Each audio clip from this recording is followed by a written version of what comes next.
네, 오늘 종목 이야기 바로 읽어보겠습니다. 안녕하세요. 저는 인천에 사는 40대 직장인 투자자입니다. 반갑습니다. 네, 매일 수백 개의 택배 물량을 처리하면서 인력 부족으로 힘들어하는 현장만 보다가 정말 물류 로봇은 빠르게 필요하겠구나라고 절실히 느꼈습니다. 그래서 저도 올해 초에 이 연말 성과급으로 받은 돈을 로봇주에게 투자하기로 결심했어요.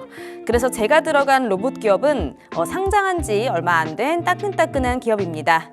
자율주행 로봇으로 물류 창고를 효율화한다는 점이 제 눈길을 사로잡았죠.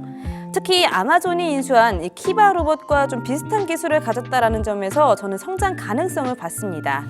제가 들어간 기업은요, 많이들 주목하고 계시는 쿨로봇인데요.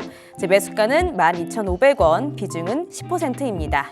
초반에 주가는 지지부진했는데 최근에 대기업들이 로봇 시장에 뛰어들면서 이 로봇주 주가가 껑충 뛰더라고요. 거기에다가 이 경쟁이 좀 심화될 거란 우려도 커지고 있긴 합니다. 근데 저는 계속해서 긍정적으로 보고 있어요. 최근 클로봇이 대형 이커머스 기업과 MOU를 체결했다라는 소식도 들리고 또 해외 수출도 늘어나고 있으니까요. 클로봇이 레인보우 로보틱스 그리고 두산 로보틱스 같은 대기업들과 비교해서 경쟁력을 어느 정도 갖추고 있는지가 가장 궁금하고요. 또 가격 전략도 여쭤봅니다 라고 사연을 주셨습니다. 오늘 상한가 스쿨은 그냥 그야말로 로봇에 점철된 징한 로봇 이야기로 끝이 날 것 같습니다. 오늘 사실 PIEE 그리고 휴림 로봇, 유일 로보틱스 이런 종목들이 상한가를 갔고 콜로봇도 지난주에 상한가로 또 갔었었는데 오늘은 한 2%대 상승률 보여줬네요. 자, 클로봇 이야기도 나눠봅시다. 클로봇은 어떻게 보실까요?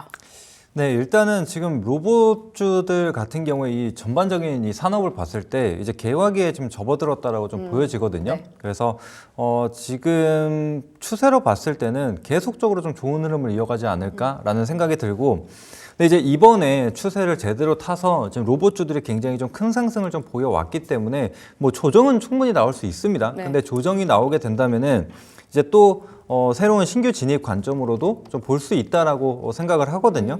그래서 제가 봤을 때는 지금은 계속 로봇주를 좀 가져가야 된다고 생각을 하고, 또 클로봇 같은 경우에는 또 보스턴 현대차 그룹에 지금 인수가 돼 있는 이 보스턴 다이내믹스의 또 공식 유통을 좀 맡고 있는 기업이기도 하거든요. 이제 그렇기 때문에 또 이제 보스턴 다이내믹스와 관련돼서 지금 뭐 아틀라스와 관련된 이슈들이 계속적으로 나오고 있죠. 그래서 이런 부분들로 봤을 때 지금 충분히 추가적인 상승이 좀 나타날 수 있다라고 좀 보여지고 있는 상황이고, 또 특히나 엔비디아 같은 경우에도 이제 파트너사로서 이제 보스턴 다이내믹스를 또 얘기를 했습니다. 그래서 또 엔비디아와 관련된 또 시너지 효과, 뭐 이런 아니면은 추가적으로 뭐 엔비디아와 관련된 또 로봇 이슈가 좀 나오게 된다라면은 이런 클로봇과 같은 종목이 좀 움직일 수 있다라고 생각을 하거든요. 그래서 조금 더 길게 한번 좀 보시면 좋을 것 같고, 그 다음에 지금 오늘 뭐 강의 내용에 또 한 번 더 말씀드리겠지만 지금 다른 글로벌 기업들 같은 경우에도 계속해서 지금 로봇과 관련된 투자를 계속 얘기를 하고 있는 상황이거든요. 그래서 거기에 더해서 또 이런 신생 스타트업 기업들 같은 경우에도 이 휴머노이드 제작이라든지 이런 이슈가 계속 나오고 있어요. 그다음에 또 로봇을 두고 이 미국과 중국의 또 패권 전쟁 뭐 이런 데 대한 이슈도 굉장히 많이 나오고 있거든요. 그래서 그러면 이 관세에 대한 부분 역시도 또 한 번 나올 수가 있다. 이런 것들도 생각을 하게 된다면은 앞으로의 재료는 아직 많이 남아 있다. 이렇게 생각을 합니다. 그래서 로봇주들 조금 더 긍정적으로 한번 봐주시면 될 것 같고, 네. 그다음에 제가 이제 이전에도 뭐 반도체라든지 아니면 뭐 제약바이오 이런 것들을 좀 말씀드릴 때 항상 했던 얘기가 이게 끝날 때까지 끝난 게 아니에요. 네. 그래서 이렇게 지금 분위기를 타고 가고 있는 상황에서는 크게 두려워할 게 없습니다. 여기서 로봇과 관련된 악재가 나온다라든지 혹은 정말 뭐 특별한 이런 대장주들 중심에서 갑자기 악재가 나오게 되면서 갑자기 급락이 나온다라든지 이런 것들만 아니라고 한다면은 그 분위기는 계속 이어질 수 있다라고 생각을 하거든요.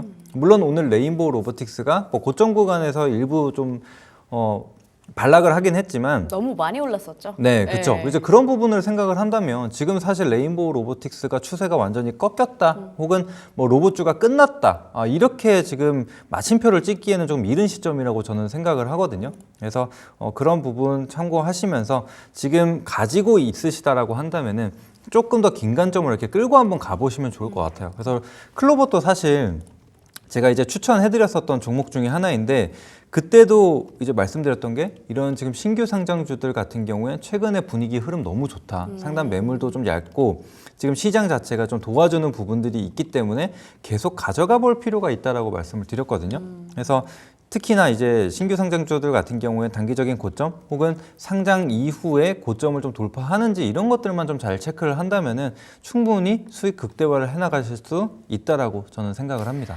그렇다면은 제가 방금 이 로봇주 안에서 옥석 가리기가 중요하다고 말씀을 드렸는데 좀 최근에 신규 상장한 종목들의 분위기가 좋다고 해도 리스크가 조금 있잖아요. 신규 네. 상장한 종목들은. 그리고 지금 작년에 비해서 한 4배 정도 올랐거든요. 네. 이 클로봇을 다른 로봇주에 비해서도 좀 추천하는 바실까요? 근데 이제 클로봇 같은 경우에도 이제 지금 추천하기에는 상당히 좀 어렵다. 왜냐면 제가 그때 추천했었던 가격을 한번 보게 되면은 거의 8,000원 부근이었거든요. 맞아요. 네, 그런 상황에서 지금은 이제 2만 원대까지도 한번 터치를 했기 때문에 좀 부담스럽고 특히나 이제 최저점 5,600원 대비했을 때는 지금 딱 이어보면은 거의 300% 정도가 올랐거든요. 그래서 엄청 올랐네요. 네, 그래서 지금 상승폭이 굉장히 좀 크게 나왔고 특히나 이제 오늘 같은 경우에도 윗꼬리가 좀 길고 또 거래량도 무시 못할 정도가 나오기는 했어요. 2,200만 주 가까이 좀 발생을 했기 때문에 지금 신규 진입은 조금 부담스럽다. 그래서 현재로서는 보유자의 영역이지만 만약에 여기서 추가적인 조정이 좀 나와진다 혹은 뭐 지지가 확인이 된다라고 한다면은 그때는 다시 한번 접근을 해도 된다라고 저는 생각을 하거든요. 그래서 지금 대부분의 로봇주는 마찬가지라고 생각을 합니다. 너무 많이 오른 종목들을 보기보다는 덜 오른 종목들을 우리가 편입을 해서 수익을 보고 그 다음에 이렇게 높은 자리에 있는 종목군들 조정을 받게 되면은 다시 그 밑에서 우리는 그러니까 바닥에서 올라온 종목을 매도하고 그럼 또다시 고점에서 조정이 나온 종목을 들어가고 이런 식으로 계속 이 테마 내에서 순환매를 하는 거거든요. 네. 네.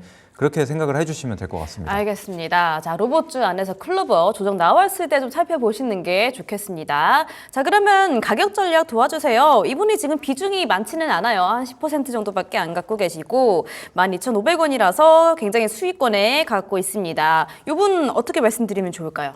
네, 만약에 오늘 매도를 전혀 안 하셨다, 네. 비중을 전혀 축소를 안 하셨다라고 한다면은 일단은 18,000원 구간까지 보시는 게 맞을 것 같아요. 네. 이전 이 양봉의 절반 수준 그리고 이제 매물이 좀 쌓여 있는 가격대이기 때문에 이 18,000원 구간에서 라운드 피어가 좀 나올 수 있는 그런 가격대라고 생각을 하거든요. 그래서 일단은 1차 지지로는 18,000원 구간을 한번 보시고 근데 이제 만약에 18,000원 구간을 이탈한다라고 했을 경우에는 우리가 좀 분할 매도를 좀 시작을 해야 되는 네. 가격대라고 생각을 하거든요. 그래서 확정 수익을 좀 챙겨 두시기를 바라겠고 근데 이제 만약에 내일 추가적인 상승이 나온다. 근데 이 윗꼬리 내에서 음봉으로 좀 떨어지는 모습이 확인이 된다라고 한다면은 그때도 마찬가지로 우리가 확정 수익은 좀 챙겨 둔다라고 생각을 해주시면 될 것 같고요. 그리고 이제 그 다음으로는 제가 항상 이렇게 고가권 혹은 이렇게 우상향하는 종목들은 항상 말씀드리는 게 그 다음 지지는 5일 이평선, 10일 이평선 이렇게 단기 이평선들을 순차적으로 보시면 된다라고 말씀드리죠. 그래서 만약에 5일 이평선 구간을 지지를 받지 못한다라고 한다면은 사실상 뭐 완전하게 수익을 좀 챙겨 두시면 될 것 같고 근데 만약에 5일 이평선 지지를 받는다라고 한다면은 추가적인 비중 축소 없이 조금 더 가져가 보시면 될 것 같습니다. 그래서 이전에도 뭐 하이젠 R&M이라는 기업이 있었는데 그 종목 같은 경우에도 많이 올라왔음에도 불구하고 죽을 것 같지만 또 다시 올라오는 죽을 것 네, 같지만. 그래서 이제 불사조 같은 그런 모습을 좀 보여줬거든요. 그래서 지금은 이제 로봇뿐만이 아니라 또 시장에 대해서도 계속 말씀드리고 있는 부분이지만 지금은 수급 자체가 굉장히 좀 좋아요. 그래서 확실하게 좀 호재가 있거나 지금 잘 가는 업종들 같은 경우는 확실하게 좀 밀어주고 있는 상황이기 때문에 그 점을 좀 참고하시고 보시면 될 것 같습니다. 알겠습니다. 자, 가격 전략 정리해 보자면요. 네, 일단 추가적인 상승 나오면요. 일부 수익 보시는 방향 쪽으로 가져가 보시고요. 18,000원 체크해 보시면 좋겠습니다. 18,000원 이탈하기 시작하면은 분할 매도 해 주시고 단기 이평선 지지할 때 홀딩 이탈하면은 추가 매도 전략 드리겠습니다. 참고해 주시기를 바라겠습니다.